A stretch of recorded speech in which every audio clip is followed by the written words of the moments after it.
એમને બોલાયો ને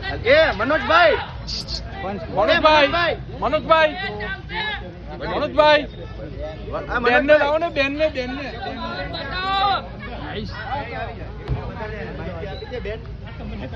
ભાઈ થોડો રસ્તો કરતો બેન બધા સાઈડ માં હટી જાઓ બેન ચૈતરભાઈ મળીને આવ્યા છે એટલે આપણને માહિતી બધી આપવાની બરાબર